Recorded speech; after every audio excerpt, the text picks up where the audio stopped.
Quer que eu faça mais? Tá bom aí. Faça de mim esse caso. Eu já passei de 100, né? Então... Põe um em cima do outro. Vai estar muito sacudido. Não vai ter que pagar mais. Eu não entendi o que a irmã quer dizer. Não, ele tá balançando. Ó, pra você não cair aqui. O mico vai ser maior. Eu não entendi. Pessoal, é o seguinte. Tem muita coisa. Tem muita coisa que... Tem muita coisa que... Só os cristãos sabem. que eu gostaria de estar compartilhando com vocês, mas o nosso tempo é tão corrido que eu não estou conseguindo tempo para parar e em cada lugar fazer uma reflexão de 10, 15 minutos. Esse lugar aqui é onde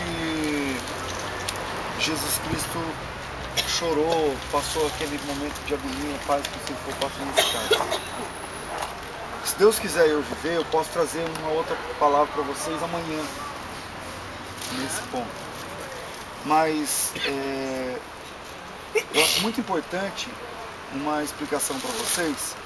Não sei se vocês lembram, quando dentro do ônibus eu falei sobre a mulher samaritana. E aquilo teologicamente é um ponto alto do cristianismo.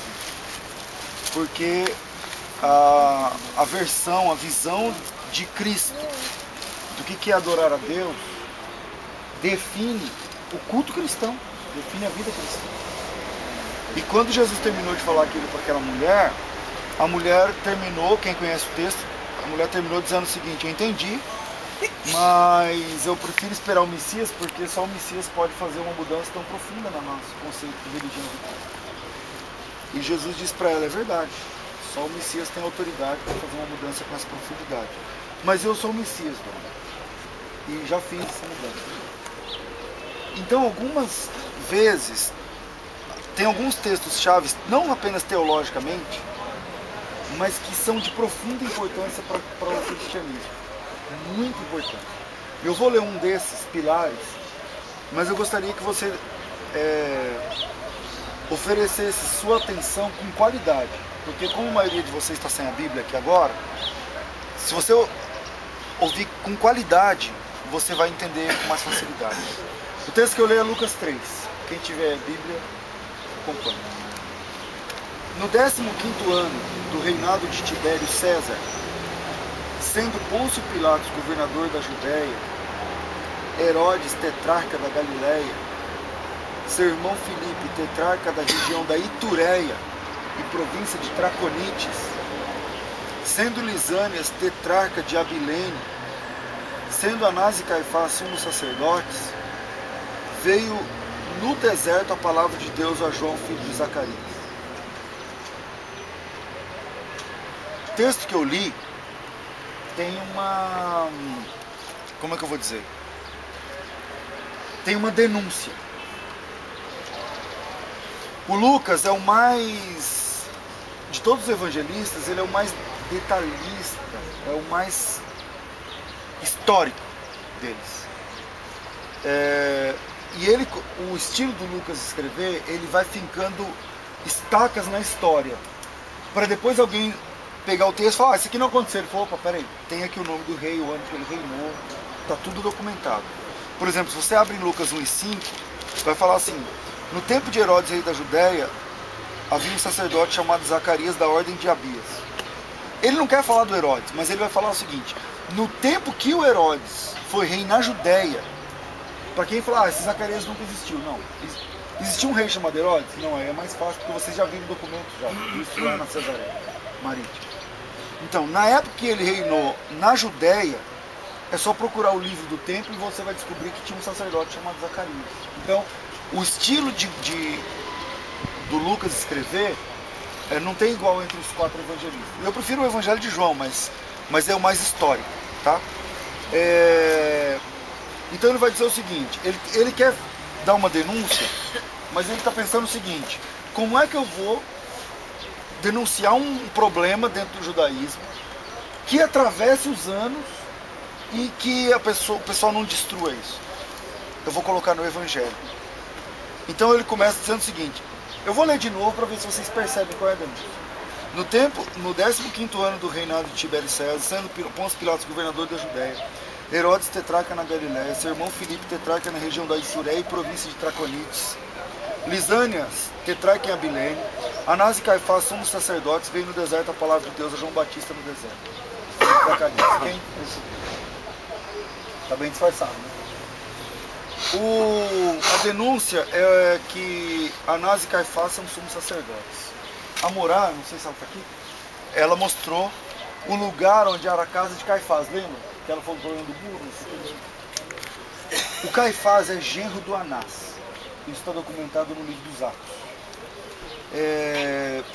E a denúncia, o que o texto está dizendo é o seguinte, que a coroa romana, ela pagava o salário de uma porção de gente. Do Pilatos, porque ele era governador da Judéia. O olerite dele vinha de Roma. Herodes, que era tetrarca na Galiléia, o ordenado dele também vinha de Roma. O irmão dele, Filipe, que era tetrarca na Itureia e Traconites. O Lisânias, toda essa turma é um pessoal que recebe de Roma. No versículo 2 fala de Anás e Caifás, sumos sacerdotes. Eles também recebem. Mas essa ainda não é a denúncia. Porque em toda a história, o sacerdote sempre foi mantido pela coroa. Como Roma dominava, então não é injusto que Roma também estava dominando. Mas a denúncia é que, se você ler com calma, tem dois sumos sacerdotes.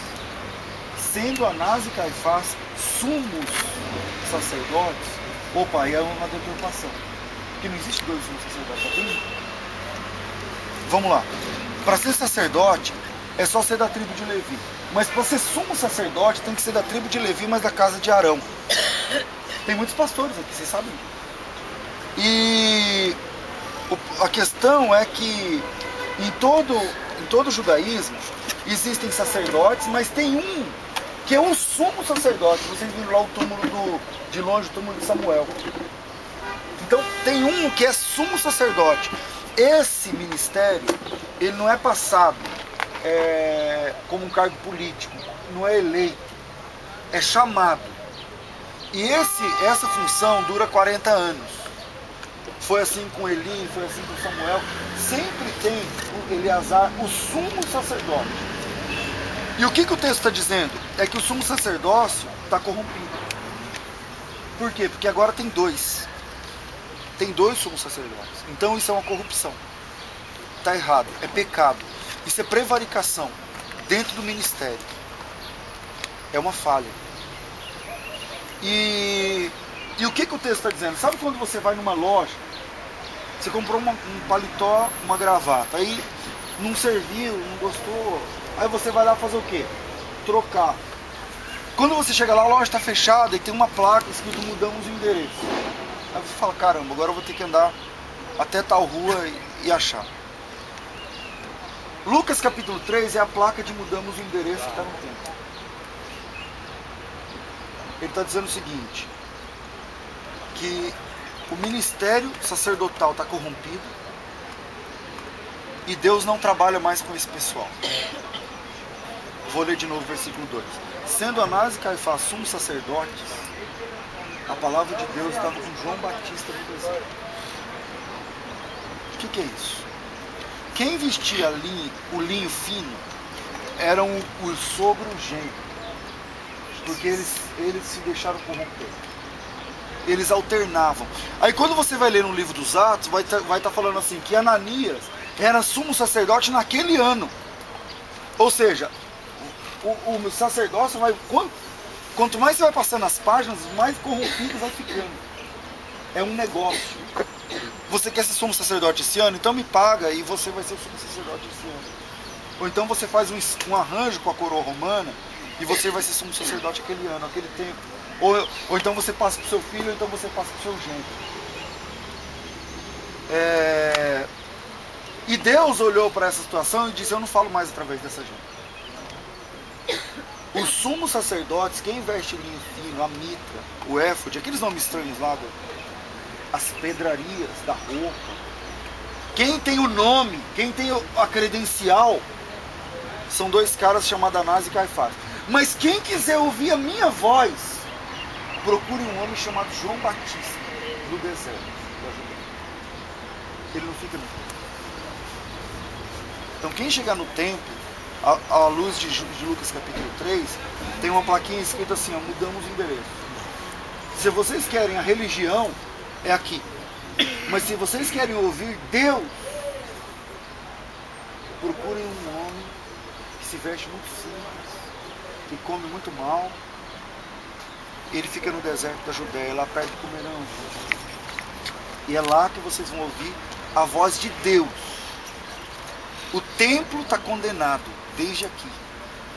Portanto, quando Jesus disse que não fica pedra sobre pedra, no capítulo 24 de Mateus, aquilo agora é só uma questão de tempo. Porque o templo já está condenado em Lucas 3. Deus já mudou o endereço em Lucas 3. Deus já está dizendo o seguinte: eu não falo através dessa gente que veste essas roupas, que fala essas palavras, que cantam essas músicas, que vendem essas pombas. Há tempo. Eu não estou mais com esse pessoal. E só para encerrar,